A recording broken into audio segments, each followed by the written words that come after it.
할렐루야. 반갑습니다. 방금 소개받은 김명희 교수입니다. 반갑습니다. 너무나 귀한 자리에 이렇게 불러주시고, 또 사실은 이런 자리에 제가 강사로 있고, 우리 성도님께서 이 자리에 있는 것만으로도 전 축복이라고 생각을 합니다. 같이 찬양을 하면서 많은 은혜를 받았어요, 이미. 그죠? 그리고 이 코로나19 시대에 모이기도 힘든 상황 가운데 다 우리를 모이게 하시고, 기도하게 하신 하나님께 모든 영광을 돌립니다. 자, 오늘 기도하고 같이 시작해 보도록 하겠습니다.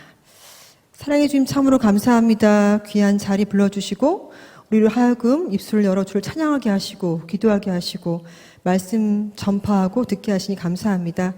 우리 가운데 온전히 함께 하신 주님만 믿고 이 시간 주님을 바라보는 성도님들 마음 가운데 찾아가 주셔서 가지고 나온 모든 기도 제목들이 다 응답되고 또 저희 입술을 통해 대언되어진 말씀들을 통해서 삶의 변화와 간증들이 더 많이 나올 수 있도록 주께서 인도하여 주시옵소서. 감사드리며 예수님의 이름으로 기도드렸습니다. 아멘. 저는 대학에서 학생들을 가르치고 있는 교수입니다. 근데 원래 처음부터 교수를 꿈꾼 적은 없었고요. 제가 학생들을 가르친 지 한 11년이 되고 있는데요. 11년째 똑같이 수업 첫 시간마다 하고 있는 질문이 있어요. 오늘도 한번 해보도록 하겠습니다. 학생 같진 않지만 그래도 학생으로 생각하고 질문을 하겠습니다. 저는 출석을 꼭 불러요. 첫 시간에 약간 이렇게 기싸움 같은 것도 있지만 출석을 한 명 한 명 이름을 정성껏 불러줍니다. 불러주면서 학생의 비전은 뭐예요? 라고 물어봅니다. 대부분 조금 움찔해요. 그리고 대답을 하는 학생들을 많이 보지는 못했습니다. 이 질문에 대해서 저는 한 번도 놓친 적이 없고요. 어떻게 보면 하나님께서 저를 강단에 세워주신 이유는 학생들로 하여금 비전을 보게 하려고 하신 것은 아닐까라는 기도를 많이 하게 되어요. 비전이 무엇입니까? 이미 비전이 있는 분도 있으실 거고요. 이 자리를 통해서 비전을 찾고자 나온 분도 있을 거라 생각을 합니다. 저의 비전은요, 궁금하시죠? 네, 저의 비전은 제가 멀리 바라보이는 저의 미래의 모습이 저의 비전이잖아요. 나만 볼 수 있는 나의 미래의 모습, 미래의 상, 그걸 바라보면서 우리가 날아가는 거잖아요. 그렇죠? 사도 바울이 달려가는 길을 가는 것처럼 저의 비전은요, 저 북한 땅에, 북한의 그것도 개성 땅에 이미 제가 딱 찍었습니다. 개성은 잘 몰라요, 지금 제가 이런 거를. 그러나 개성 땅에 간호대학을 세우는 게 저의 비전입니다. 아멘.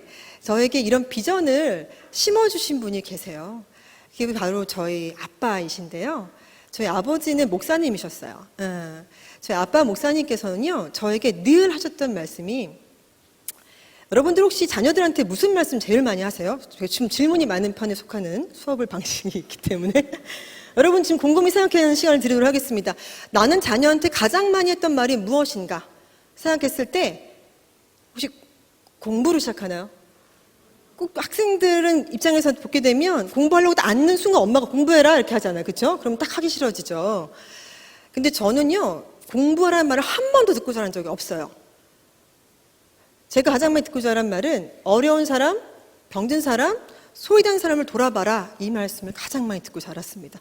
정말 너무 많이 듣고 자랐고요. 그냥 그게 제 삶이 되었고 그게 제 철학이 되어버렸어요. 그래서 모두가 그렇게 사는 줄 알 정도로 그렇게 늘 어려운 사람, 병든 사람, 소외된 사람을 돌아보며 살아라 말씀하셨던 저희 아버지 예를 좀 전하려고 합니다. 사실 이 자리는 저의 간증이 있지만 저에게 가장 큰 유산을 물려주신 저희 부모님, 아버지 목사님과 저희 어머니도 목사님이세요. 어머님 목사님, 두 부모님이 목사님이신 놀라운 축복의 가정에 둘째 딸로 태어난 사람입니다. 그래서 두 분 목사님의 기도가 어떤 열매를 맺었는지를 보는 시간이 될 수 있을 것 같습니다. 저희 아버지께서는요, 이제 처음부터 신앙생활 하신 분은 아니었고요. 제가 선교사의 꿈도 있고 이렇게 비전을 제시하면서 다니니까 대부분 모태신앙인 줄 아시더라고요. 근데 모태신앙이 아니에요. 제가 초등학교 3학년 때 저희 어머니가 너무 아프셨어요. 심장 쪽에 큰 질병을 가지셔서 죽음의 문턱까지 가셨습니다. 그래서 마지막으로 엄마께서 하시는 말씀이 여보 나 좀 교회 좀 데려가 주세요. 나 죽기 전에 교회 가고 싶어요 라고 하신 거예요.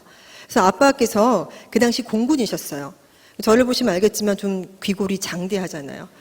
그래서 이렇게 좀 키도 더 크시고 제가 아빠랑 똑 닮았거든요. 그래서 아빠께서 엄마를 들쳐업고 어린 두 딸을 데리고 처음 그 근처에 있는 지하에 개척되어 있는 교회를 가신 게 저희 네 식구의 첫 신앙생활이었습니다.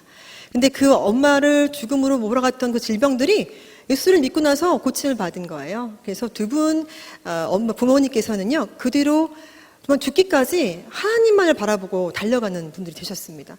그래서 나라에 엄청나게 충성되었던 군인이었던 아버지께서는 하늘나라의 군사로 살아가기 시작하셨어요. 그래서 아빠께서 그래서 신앙생활을 시작하시고 너무 은혜를 많이 받으시니까 목회를 하겠다. 그래서 나 목사님의 길을 걸어서 목회를 통해서 많은 사람들에게 이 양들을 먹이는 목사가 되겠다고 하셔가지고요. 제가 중학교 때부터 이제 신학대를 다니시면서 하셔가지고 고등학교 때 목사 안수를 받으세요. 그리고 공군이셨는데 이제 사표를 쓰고 나는 이제 목회를 할 거니까 안양에 있는 어떤 지하에 또 교회를 개척합니다. 그죠? 그래서 지하교회를 또 개척해서 지하교회를 다니게 되는데요.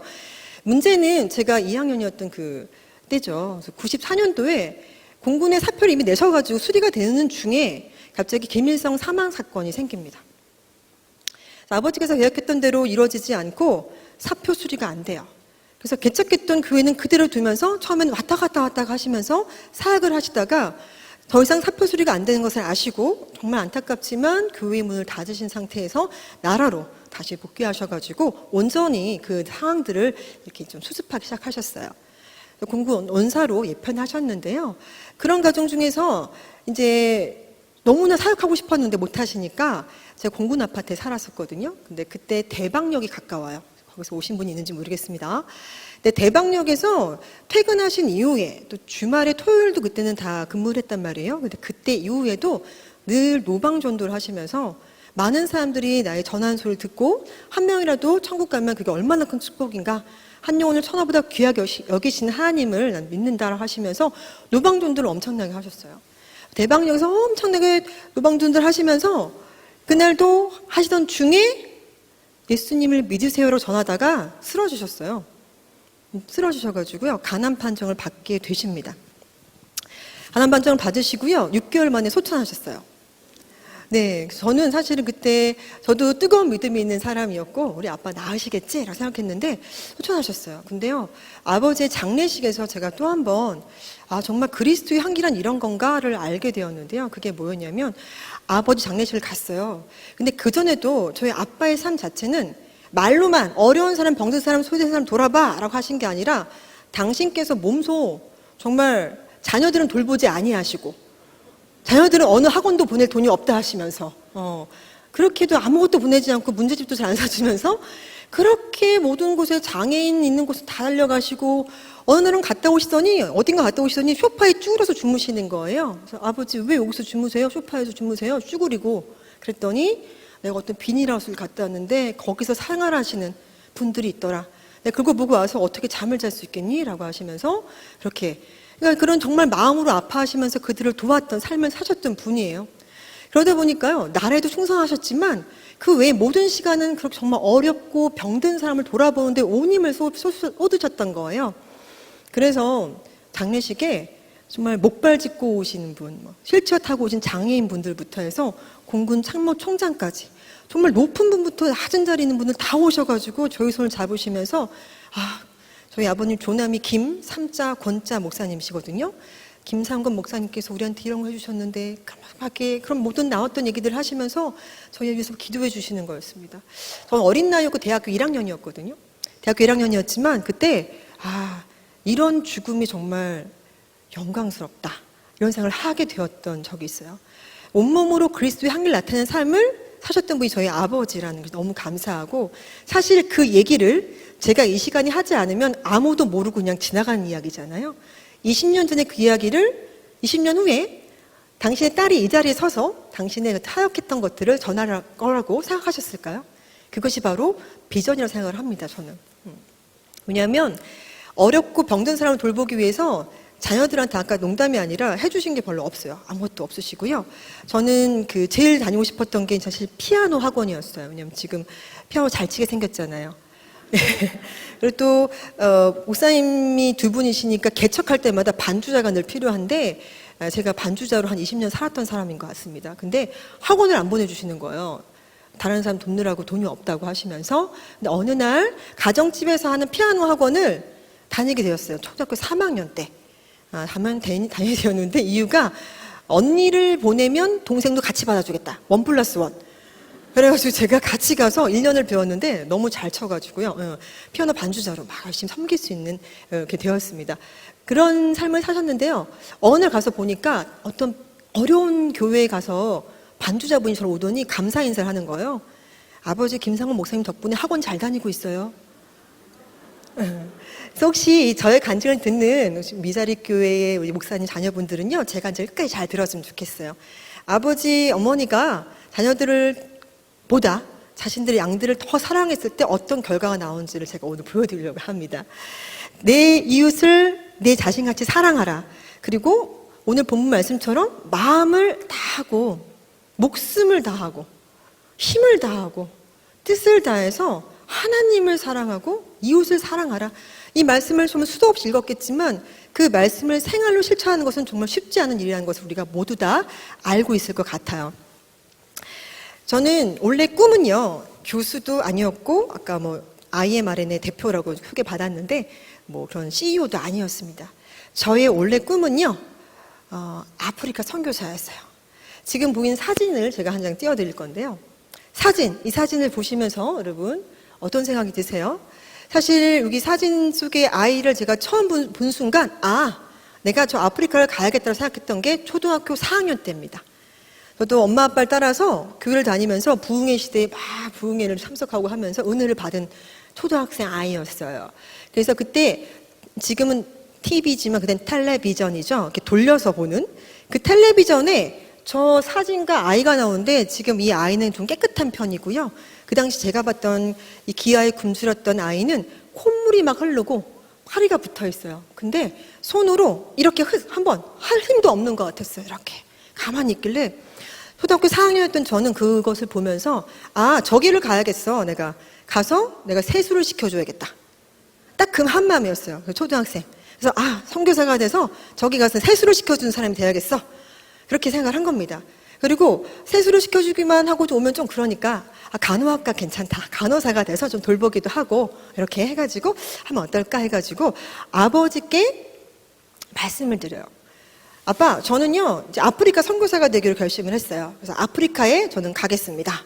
이렇게 얘기를 했어요.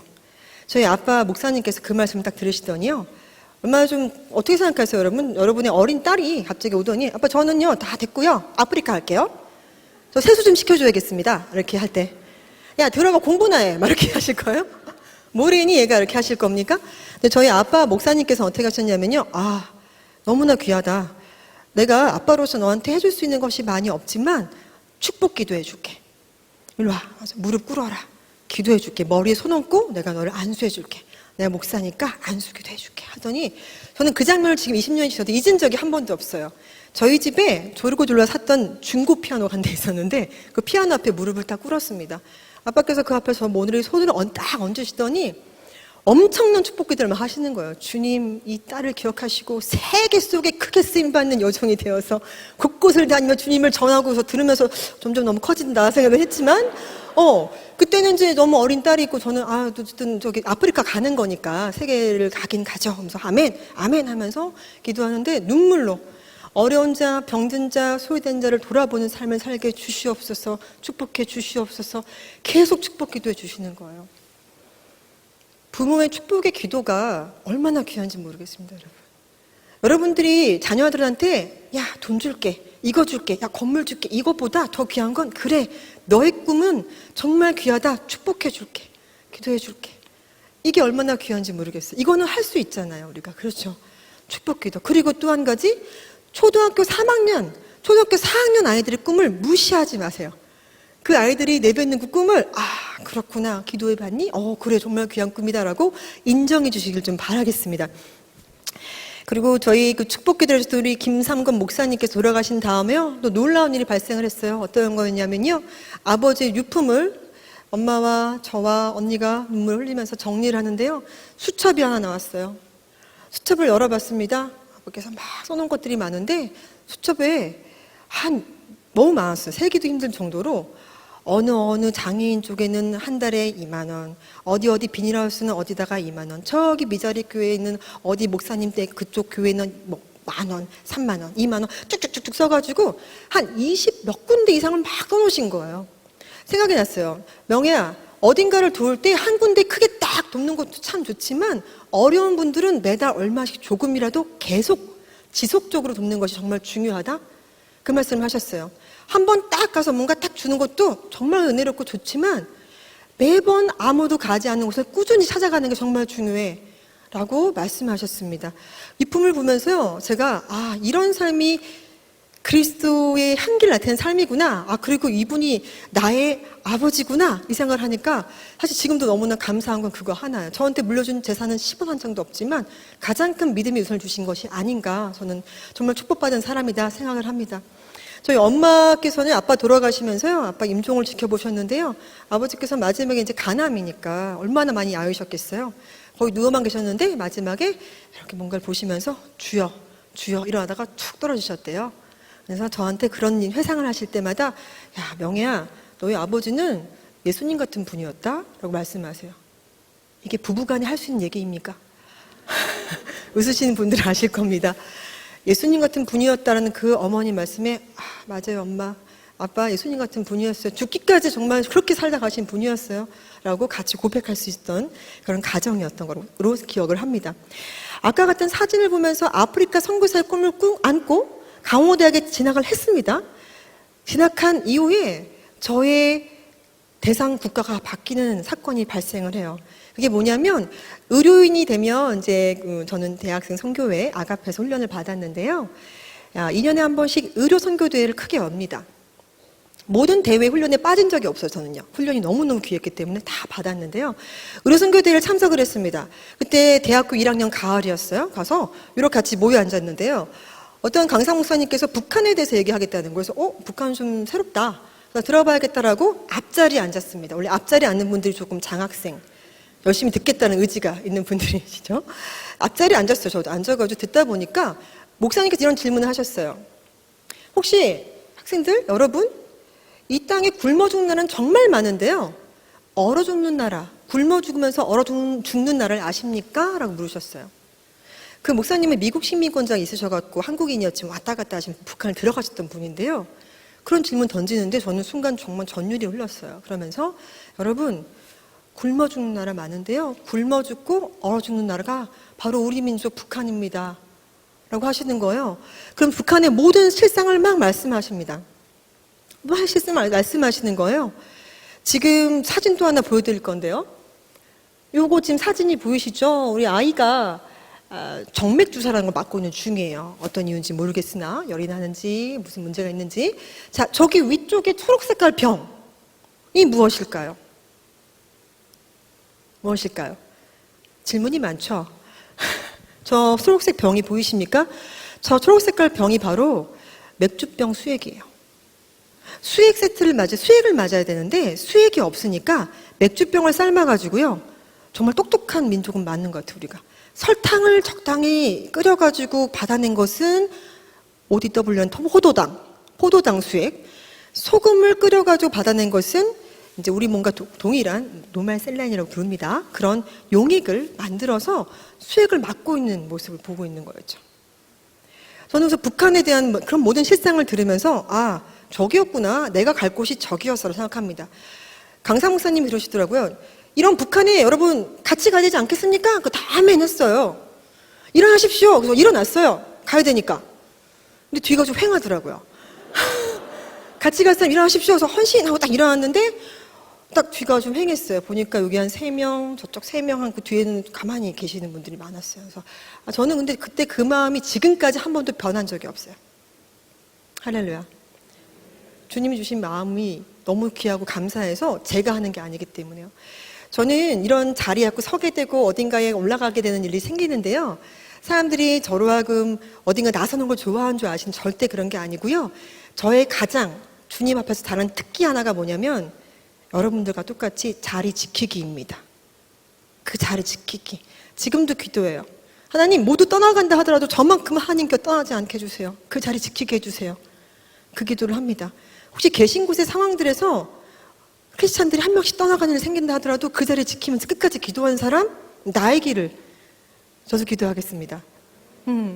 북한 땅에서 가겠습니다. 그리고 그 뒤로 매일매일 북한. 나 북한에 갈 거야. 북한 선교야. 북한 갈 거야. 사람들이 그때 어떻게 봤을까요, 저를? 지금은 그래도 조금 낫지만.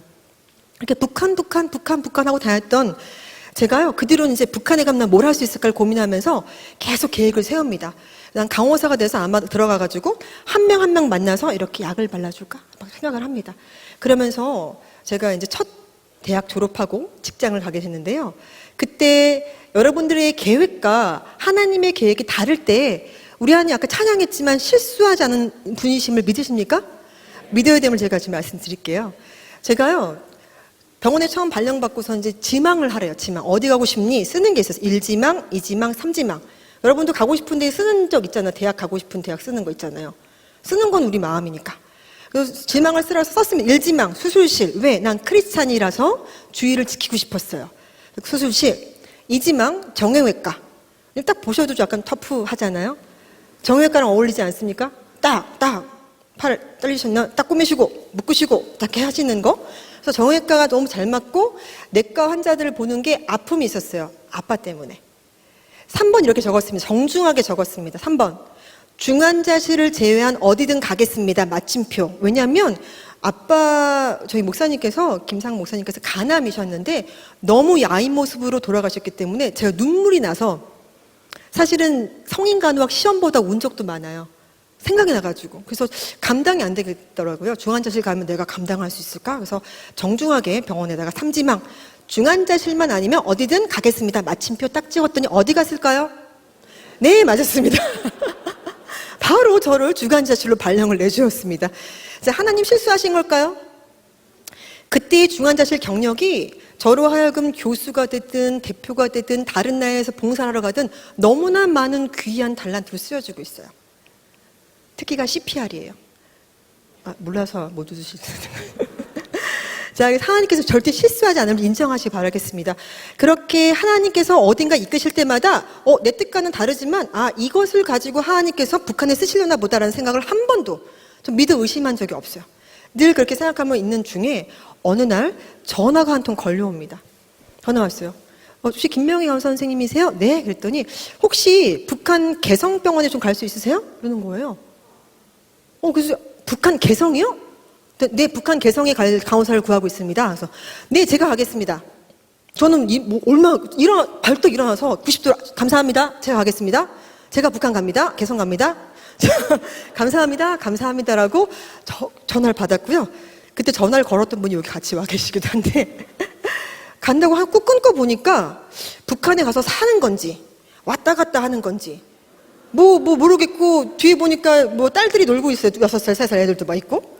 이게 어떻게 된 건가 싶었는데 나중에 알고 보니까 이제 일주일에 한 번씩 또는 한 달에 2번 이상 정기적으로 개성병원에 개성공단이 만들어졌던 해예요. 2008년 개성병원 만들어지고 그 공단에 많은 근로자들이 이제 다치거나 상처가 생길 수 있으니까 이제 의료진을 파견하는 부분들 때문에 제가 들어가서 그쪽에 있는 이제 북측의 간호동무들을 가르치고 함께 이제 하는 그런 일들을 하는 그런 자리였습니다. 그래서 감사하게 갔는데요. 저한테 어떻게 전화가 왔을까 궁금했는데 다음에 전화가 한 번 더 왔어요. 저희 선배 전화가 명희야 미안해. 그래서 왜요? 그랬더니 나보고 북한에 가러 전화를 했길래 김명희한테 전화하세요 하고 끊었다는 거예요. 그래서 제가 그랬어요. 너무 감사해요. 그때 순장님 너무 감사합니다. 저기서 북한 가요. 너무 좋아요. 할렐루야. 하면서 끊었죠. 그리고 2008년부터 1년 반 정도를 북한을 왔다 갔다 하면서 정말 그 땅을 밟으면서 그게 개성 땅이었어요. 밟으면서 섬길 수 있게 되었습니다. 그래서 그때 저희 딸들이 이제 6살, 3살이었는데요. 아침에 이제 부랴부랴 이제 일찍 나갔어야 됐어요. 아이들을 어린이집에 맡기면서 엄마 북한 갔다 올게. 그럼 아이들이 엄마 북한 갔다 오세요. 인사를 하고 갔다 오면 이제 가끔씩 북측에 갈 때는 핸드폰도 다 두고 가야 되고요. 문이 닫히면 열어줄 때까지 못 나옵니다. 그런 곳이었어요. 근데 좀 늦게 나온 일 생기거나 문제가 발생하면 이제 늦게 오잖아요. 선생님들이 엄마 왜 안 오시니? 북한 가셨어요. 이렇게 정말 그런 일상들을 보내면서 제가 섬길 수 있었습니다. 북한에 여러 차례 들어가기를 너무 기쁜 마음으로 정말 다니기를 시작했는데요. 근데 저희 엄마 목사님께서 갑자기 제가 엄마, 아빠 이렇게 목사님 부르는 거에 대해서 어떻게 생각할지 모르겠지만 정말 너무 친근하신 분들이라 저희 어머니께서 배가 아프다고 하셨는데 또 쓰러지셨어요. 그리고 췌장암 진단을 받습니다. 저희 엄마 목사님은요, 이 귀자 역자, 이귀현 목사님이에요. 너무 귀엽게 생기셨어요. 조남조차 귀여워요. 어린이 사역의 최고봉. 정말 귀여워서 막 가면 막 정말 애들이 다 따라다니는 그런 너무나 귀여운 우리 이귀현 목사님께서는요, 아빠 목사님 돌아가신 이후에 당신께서 목사 안수를 받으시고요, 또 지하의 교회를 개척하십니다. 제가 지하교회만 3번을 거친 지하교회에서 개척하시고요, 저희 엄마께서는요, 저희 아빠께서는 간암으로 돌아가셨지만 나라가 인정해서 순직이라고, 이 사람은 공군으로서 최선을 다해서 병을 얻기까지 했다. 지금 대전 국립현충원에 안장되어 계시거든요. 나라가 인정했고 하나님께 충성한 정말 군사였는데요. 연금이 나오잖아요. 연금 저희 딸들을 위해서 한 번도 쓴 적 없어요. 또 10원 한 장 쓰지 않으시고요.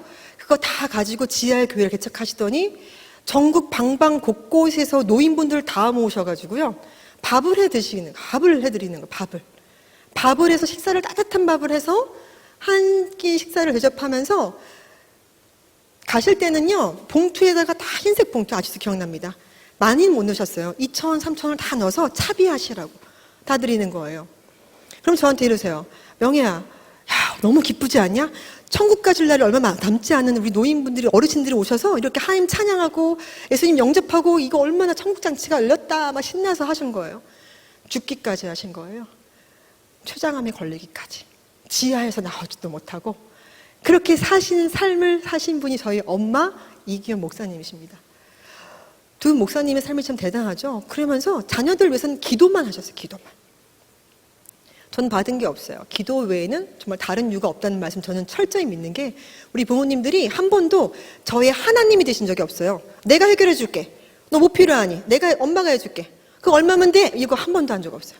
엄마 기도할게. 아빠가 기도해 줄게. 기도하면 내 입을 크게 열으래. 하면 다 채워주신다. 하나님이 채워주신다. 난 없다. 하나님이 채워주신다. 하나님께 구해라. 너의 하나님이다. 너의 아버지다.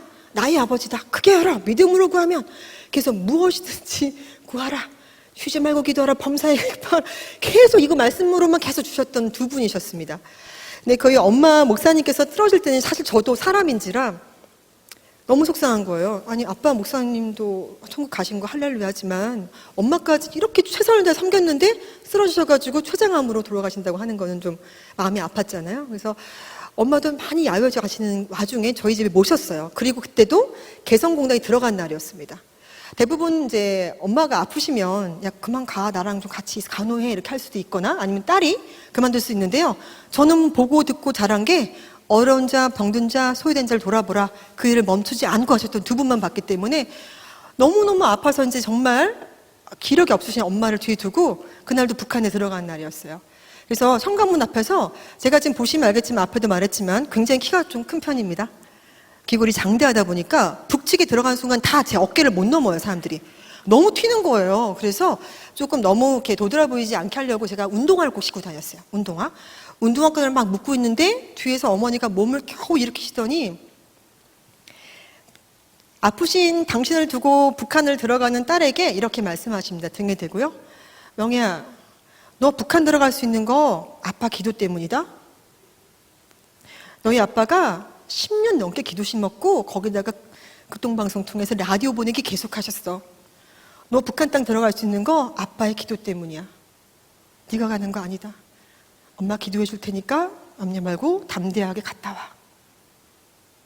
저는 그래서 믿었어요. 내가 북한에 들어가면 그 철창이 쫙 닫혀요. 그럼 북측에서 열어주기 전까지는 못 나옵니다. 그리고 핸드폰 가져갈 수가 없어요. 두고 가야 돼요. 남북 출입국 사무소에다가 두고 올라가야 됩니다. 갔다 오는 동안 우리 엄마 하나님께 지켜주실 거라는 믿음이 있었어요. 정말 담대함으로 갔다 왔습니다. 그리고 제가 북측에 들어가 있는 순간은 엄마가 돌아가진 않으셨어요. 근데 마지막 병상에서 나에게 담대하게 갔다 오라고 정말 엄마만큼 목숨을 대 기도해 주시는 분이 또 어디 계시겠습니까? 그렇죠? 근데 엄마께서 마지막 병상을 제가 다 지켰는데요. 간호사니까 또 중환자실 간호사였잖아요. 다 있는데요. 그 담대했던 저도 믿음이 흔들리는 사건이 생겨요. 그러니까 일어선 줄 아느냐? 넘어질까 조심해라 하는 말씀도 기억해 되는 게, 저는 베드로가 너무 좀 안타깝더라고요. 아니, 파도 친다고 왜 빠졌을까? 파도 치면 예수님만 보고 바로 가야지 했는데 파도가 치더라고요. 엄마가 딱 누워 계시고 모든 모니터를 제가 볼 줄 알잖아요. 중환자실 간호사였으니까. 근데 모니터 수치 갖고 흔들리는 거예요. 그러면서 제 믿음이 이거는 의학적으로 판단했을 때 좋지 않은 예후인데 흔들린다. 어떡하지? 그 순간 저도 모르게 전화를 걸게 되더라고요. 언니 지금 빨리 와야 될 것 같아 라고. 엄마한테 말씀드렸어요. 엄마 이렇게 가시면 저 북한 들어갈 때 누가 저를 기도해 주나요? 너무 슬픈 거예요. 엄마 저를 쳐다보세요. 그리고 엄마, 아니 전국에 있는 노인들 다 데려다가 우리 한 번 자식들한테 양말 하나 안 사주면서 다 퍼주고 먹여주고 세워주고 다 해서 결국에 암으로 돌아가시는 거 이게 맞아요? 엄마 이렇게 사역하신 거 아무도 몰라요. 엄마 누가 알아요? 그 지하교에서 혼자 하신 거 누가 알아요? 아무도 몰라요. 엄마 누가 알아줬어요? 누가 알아요? 엄마께서 저를 보시더니요 탁 치세요. 한마디 하셨어요. 주님은 아시겠지. 이 한마디입니다. 저는 그 엄마의 마지막 말씀, 주님은 아시겠지. 그 말씀으로 저도 이 자리까지 섰습니다. 주님만 아시면 되는 거 아닌가요? 엄마의 말씀 들으면서 엄마께 저한테 이러십니다. 명희야, 너는 어디서든지 메시지를 전할 수 있어야 된다? 갑자기 돌아가신 날 하신 유언이에요. 저는 들으면서 또 아빠가 전 축복기도 했던 것처럼 세계 속에 크게 쓰임받는 막 하실 그때가 떠오르면서 아멘 했어요. 메시지라고 하는 것은 여러 가지 종류가 있으니까. 제가 정말 이렇게 메시지를 전하려고 이 강당에 설지 몰랐죠. 근데 엄마께서 그러세요. 넌 어디서든지 예배 드릴 수 있어야 된다. 그리고 나의 마지막 예배를 네가 드려라. 엄마 임종 예배를 제가 새벽 4시에 오시는 목사님도 안 계셨고요. 연락해도 저와 엄마 둘이서 임종 예배를 드렸습니다. 엄마 임종을 지켜보면서 전 또 한 번 내가 이 땅에 태어났고 어차피 죽음을 향해 가고 있는데 내 삶의 최악은 무엇인가? 최악이 없더라고요. 최악이 없는 이유는 죽으면 천국 가는 거더라고요. 이렇게 죽음을 맞이하는 분이 있고 저분이 나의 엄마구나. 엄마께서 나는 너무 행복하다.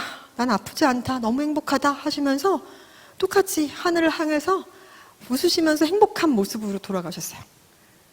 저에게 좋은 메시지 남기셨고 아마도 그리고 또 10년이 넘게 흘렀거든요. 이 시간에 제가 여러분들에게 이런 말씀을 나눌 거라고 아셨는지 그때 저에게 주님은 아시겠지라고 하는 말씀 남겨주셨습니다. 저는 그때 이후로 메시지를 전할 때가 있거나 무슨 일 있으면 달려가요. 몇 명이 있든지 간에 가고 순종하기 위해서 갑니다. 다른 특히 자리 지키기로 말씀드렸죠. 자리 지키고 있습니다. 이제는 제가 확실히 알았어요. 하나님께서 저를 왜 쓰시는지를 확실히 알았습니다. 저를 쓰시는 이유는 제가 하나님의 기준에 합당한데요. 그 합당한 기준을 같이 보겠습니다. 그 기준은 성경에 나와 있어요. 고린도전서 1장 27절부터 29절 말씀을 같이 보도록 하겠습니다. 자, 같이 우리는 봉독하도록 하겠습니다. 시작. 그러나 하나님께서 세상에 미련한 것들을 택하사 지혜 있는 자들 부끄럽게 하려 하시고 세상에 약한 것들을 택하사 하시며 하나님께서 세상에 천한 것들과 멸시받는 것들과 없는 것들을 택하사 있는 것들을 폐하려 하시나니 이는 아무 육체도 하나님 앞에서 자랑하지 못하게 함이니라. 아멘. 아멘. 하나님께 저를 쓰시는 이유는요, 제가 미련하고 약하기 때문이래요. 얼마나 감사해요. 할렐루야. 좋은 대학 나오고 어디 나오고 저 간호학 박사거든요. 그래서가 아니래요. 여기 나와 있는 그대로 미련한 것들을 택해서 지혜 있는 자들을 부끄럽게 하고 약한 것들을 택해서 강한 것들을 부끄럽게 하려고 한다. 너희 힘으로 하는 게 아니야. 왜? 하나님만 자랑하게 하려고. 아멘입니다. 내가 가진 것으로 뭔가 해주려고 하는 생각을 내려놓는 순간 너무 행복해지는 거예요. 왜? 하나님이 쓰시는 기준에 합당하기 때문입니다. 여러분들은 하나님의 도구로 사는 그 자체를 너무너무 기뻐해야 되는 거죠. 하나님께서는 너는 마이크야 했는데 저 싫어요. 강대상 할래요. 할 필요가 없는 거예요. 마이크는 마이크대로 잘 목소리를 나가게 하면 되는 거고. 그렇지 않아요?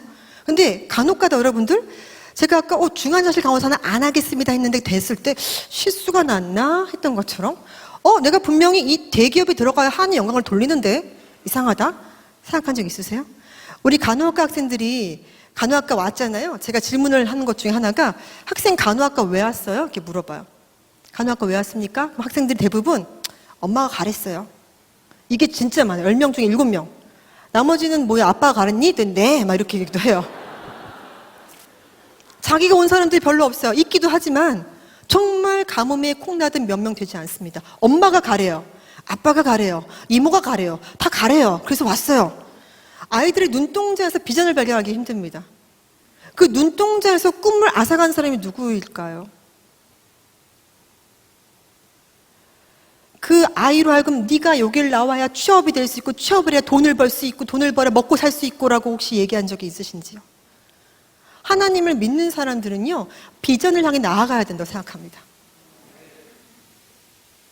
무엇을 먹을까 무엇을 입을까 염려하지 말라 하셨기 때문에, 하나님께서 분명히 말씀하셨기 때문에 여러분들 자녀에게 나는 가장 많이 했던 말이 무엇일까 한번 생각했으면 좋겠습니다.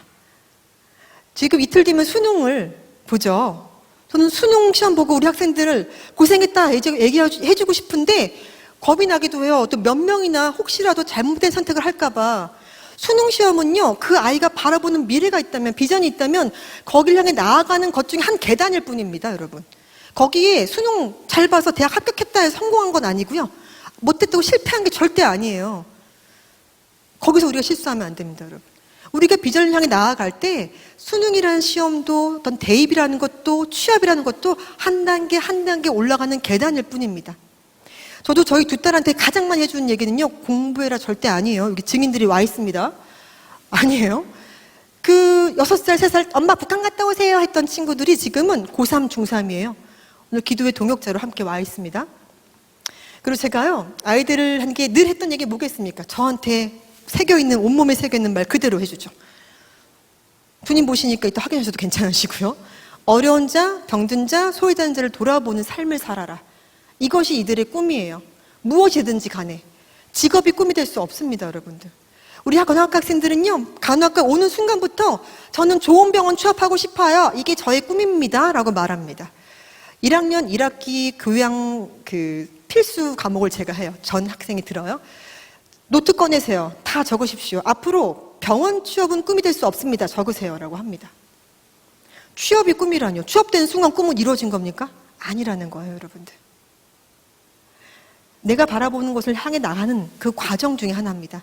제가 그리고요, 꿈꾸기를 우리 두 딸을 함께 주셨기 때문에, 내가 바쁘잖아요. 공부도 하고 가르쳐야 되고 일도 하고 많은 사역도 하니까 바쁜데 아이들과 의료봉사만큼은 같이 가야겠다. 이런 딱 전략적인 계획을 세웁니다. 그리고 저희 아빠와 엄마께서 보여주신 것처럼 그냥 내가 얼마나 많이 돕는지 알아? 봐봐. 이게 아니라 가서 방글라데시, 몽골, 인도 같은 지역으로 같은 곳을 정기적으로 들어갑니다.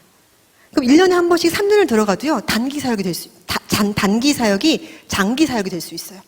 같은 곳을 계속 가다 보면 변화되는 것을 볼 수 있거든요. 그렇게 들어갈 때 같이 갑니다. 예전에 아이들 초등학생일 때는요, 우리나라에 무의촌이 그때까지도 있었어요. 그래서 그때는 우리나라의 저기 아래쪽에 무의촌 진료 같이 갔어요. 그리고 아이들을 데려가면, 니네가 뭐 할 줄 알아? 그냥 서 있어가 아니에요. 뭐라도 시켜야 돼요. 그냥 약봉투라도 찍어. 이거 할아버지 모셔다 드리고 와. 뭐라도 일을 줘야 됩니다. 아이들이 할 수 있는 일들을 주셔야 되는 거예요. 내가 하라는 대로 따라와가 아니라 한번 해볼래? 해봐. 할 수 있어. 하나님 기뻐하시네? 라고 얘기해 주는 것이 맞습니다. 그래서 저희 큰딸아이 지금 꿈이요, 엄마랑 똑같이 의료선교사가 되는 거예요. 그래서 자기는 6학년 때 저 친구 발표회를 갔다가 초등학교 참관 수업 발표하는데, 저는 의과대학을 북한에 세우겠습니다. 아멘 해주셔야죠. 할렐루야. 감사합니다. 연습하는 거예요, 지금. 저는 안 웃었어요. 아멘! 했어요, 저는. 센데? 그래. 의과대학을 세우는 데다. 그래서 엄마가 강호대학 세우시면 저는 의과대학 세웁니다. 저도 저희 의과대학생들한테 비전을 주고 싶어요. 초등학교 6학년 때는 마음껏 꿈꿀 수 있잖아요. 그 아이의 꿈을 그대로 믿어주면 돼요. 본인과 하나님과의 관계지. 그렇잖아요.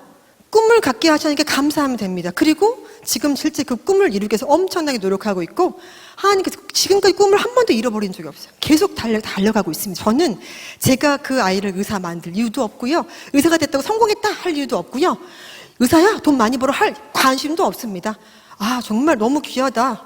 의료선고사가 돼서 자기 미국에서 공부하겠대요. 그래야 엄마 보니까 북한을 잘 못 들어가는 것 같아요. 한국 시민권자라. 미국 시민권자는 잘 들어가기 쉬울 것 같아요. 전략적입니다. 기도하고 있습니다. 같이 기도해 주셨으면 좋겠고요. 저 둘째, 놀라운 카리스마를 가진 아이가 나왔어요. 이 아이는 처음에는요, 의료봉사 갔을 때 약국에 넣었더니 약을 열심히 싸면서 약사가 되고 싶어요 했었어요.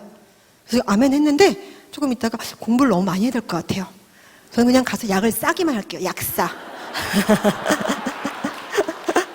열심히 합니다. 우리 둘째는요, 달란트가 어마어마해요. 막 드럼 치고요, 막 치어리더 하고요, 막 춤 잘 추고요, 막 피아노 엄청 잘 치고요. 너무너무 할 게 많은 거예요.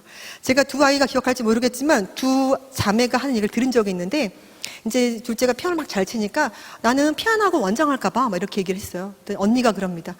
북한 가서 피아노 학원 차리게? 제가 아까도 대기실에 있으면서 너희들은 엄마랑 같이 북한 간다고 하는 게 다 그냥 우러나온 마음에서 우러나온 거니? 당연하죠. 이렇게 얘기하는 거예요. 북한을 가는 이유가 명확해요. 왜? 어려운 자, 병든 자, 소외된 자를 돌아보라는 말씀에 그들도 의지하면서 그들의 꿈을 그대로 인정하고 바라보면 됩니다. 함부로 규정 짓지 마시고요. 그들의 꿈을 또 함부로 너 이거 해, 저거 해 하지도 않았으면 좋겠어요. 저도 교육자잖아요. 부탁드리고 싶은 말씀입니다. 아이들이 어떻게 뭘 하고 어떤 시간에 정말 엄마는, 아빠는 널 끝까지 사랑해. 이것이 최고의 우리의 자녀들에게 할 수 있는 최고의 축복이지 않을까 생각합니다. 절대로 하나님께서는요, 엄마, 아빠가 가진 재력으로 뭘로 우리들을 어딘가 세우지 않는다는 것을 믿으셨으면 좋겠습니다. 아멘. 제가 앞에 말씀드렸지만 여러 가지 일을 할 수 있고 사역을 감당할 수 있는 것은 하나님의 기준에 합당하기 때문이다. 내가 남들보다 지혜 없고 미련하고 약하기 때문에 내가 했던 모든 일들은 김명애라는 사람이 잘해서 하는 것이 아니라 오로지 하나님께서 하시고 하나님만 자랑해 하시는 뜻을 저는 확실히 믿고 있습니다. 저는요, 어릴 때 아까 잠깐 말씀드렸지만요, 부모님이 해주신 게 정말 없었어요. 금전적으로. 그래서 제가 대학을 너무 가고 싶었지만 못 가다가 나중에 가게 됐는데요. 저는 간호학 박사 과정을 할 때도 가지고 있는 금액이 없었어요. 그러면 인간적으로는 돈도 없고 시간도 없고 아무것도 없는데 박사 어떻게 합니까? 근데요, 여러분, 할렐루야. 중앙대에서 간호학 박사 전 과정을 장학금으로 다녔어요. 그러니까 인간의 생각과 하나님의 계획은 전혀 다르기 때문에 만약에 우리 성도님들께서 계획했던 대로 뭐가 안 되고 있으면 할렐루야 하세요. 아, 하나님께서 개입하시나 보다. 이것이 하나님의 계획이었구나라고 감사를 받으면 잃을 것이 없다고 말씀하셨습니다. 여러분들 믿고 나가셨으면 좋겠습니다. 저는 지금 대학의 강단에 그 아프리카 선교사였던 아이가 북한 선교사를 꿈꾸면서 지금은 대학의 강단에서 교수로 삶을 살고 있고요. 저는 근데 그곳이 제 선교지예요. 그래서 강단에 섰을 땐 이렇게 마음껏 정하지 못해서 조금 마음이 답답했는데 오늘 신나게 내가 나된 것은 오로지 하나님의 은혜입니다 라고 고백하니까 너무 기뻐요. 저희 모든 고백이 여러분의 고백이 되기를 정말로 축복하며 기도합니다. 또 지금 또 IMRN이라는 회사를 설립했는데요. 3년 전에 주식회사 설립한 CEO입니다. 그 이유는 뭐였냐면요. 몽골과 방글라데시, 인도를 다니면서요. 교육을 했어요. 강호사들을 교육했는데 갔다 오면 다 잊어버리는 거예요. 아, 뭔가 영상으로 만들어서 남겨줘야겠다. 그래서 간호에 대한 영상을, 실기 영상, 이론 영상을 만들어서 또 만들다 보니까 이렇게 만들다 보면 북측에 먼저 보낼 수도 있겠는데? 이 생각도 드는 거예요. 그래서 저희 회사는 이게 IMRN이 두 가지 뜻인데 나는 강호사다. IMRN이라는 영어 있습니다. Registered Nurse라고 면허받은 간호사다라는 뜻도 있지만 다른 또 귀한 뜻이 있어요. International Medical Resource Network. 다시 말하면 전 세계적으로 우리 의료의 인력들을, 간호 인력을 묶어가지고 하나로 묶어가지고 거기를 통해서 하나님의 군사될 수 있는 간호사들을 모으겠다. 이런 뜻을 가지고 있습니다. 실제로 제가 여기 오기 전에요. 이 다니엘 교대에 나와서 강의할 수 있으십니까? 전화를 받기 전에 기도 제목이 생겼었어요. 하나님, 북측에 강호대학을 세우고 제가 들어갈 때 저와 함께할 기도원의 300용사와 같은 강호사들을 모아주세요, 하나님. 저와 함께할 동역자들을 모아주세요, 하나님. 기도했는데 여기 함께 기도 제목 나누라고 아마 그런 꿈을 주신 것 같아요.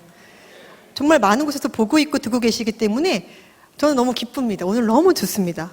너무 할렐루야. 정말 너무 감사하고 기쁨이 충만할 수밖에 없는 게 제가 회사를 세우고 이런 간호사들을 교육하고 양성하는 학교를 세우겠다 꿈을 꾸고 북한의 강호대를 세우겠다 꿈을 꾸면서 이렇게 한 발 한 발 나가는 모든 것들이 제가 계획한 게 없기 때문에 감사합니다. 그리고 앞에 찬송했던 것처럼 하나님 절대로 실수하는 분이 아니시기 때문에 여러분들의 모든 훈련과 고난을 기쁨으로 이기를 정말로 축복하고 정말 소망합니다, 여러분들. 저도요, 리더로 산 지가 오래됐기 때문에요, 제가 늘 붙잡고 있는 말씀이 하나 있어요. 역대상 4장 10절 말씀입니다. 지금 나와 있는데요. 야베스의 기도죠. 이 말씀을 얼마나 오랫동안 제가 붙잡고 기도했는지 몰라요. 여기 보면은 좋은 일만 잔뜩 있는 것 같지만 고난 없이는요, 훈련 없이 연단되지 않습니다, 여러분. 고난도 감사를 받으시길 바랍니다. 야베스가 이스라엘 하나님께 아뢰어 이르되 주께서 내게 복을 주시려거든 나의 지역을 넓히시고 주의 손으로 나를 도우사 나로 환난을 벗어나 내게 근심이 없게 하옵소서 하였더니 하나님께서 그가 구하는 것을 허락하셨더라. 하나님, 저도 지역을 넓혀주세요. 지경을 넓혀주세요. 저희 회사의 모토가 간호를 바탕으로 지경을 넓히는 회사입니다. 할렐루야. 역대상 4장 10절 말씀 붙잡고 나가고 있습니다. 그런 모든 가정 중에 환난을 벗어나 내게 근심이 없게 해주세요, 하나님. 할렐루야. 여러분, 전 선포합니다. 저는요, 북한의 간호대학을 세우고요, 기도원의 300명사 같은 강호사를 모아서 그리스도의 심장을 장착한 강호사들과 함께 그 땅에 들어가가지고요, 그 땅 곳곳을 다니며 한 손에는 복음과 한 손에는 간호라고 하는 달란트를 들고 주님을 전하고 싶습니다. 그 꿈을 이루실 주님을 저는 찬양하고 정말로 주님께 모든 영광을 돌립니다. 할렐루야. 감사합니다. 이제 말씀을 마치려고 하는데요, 제가 말씀을 마치면서 꼭 하고 싶었던 이야기가, 이제 어렵고 힘든 목회자 자녀분들이 보고 있을 거라 말씀드렸잖아요. 여기 보니까 많은 교회들이 다 참여하고 있기 때문에 여러분들의 어머니, 아버지가 목사님이시고 선교사님이시고 어렵고 힘든 것을 돕느라 여러분들 돌보지 않는다고 절대 낙심하지 마세요.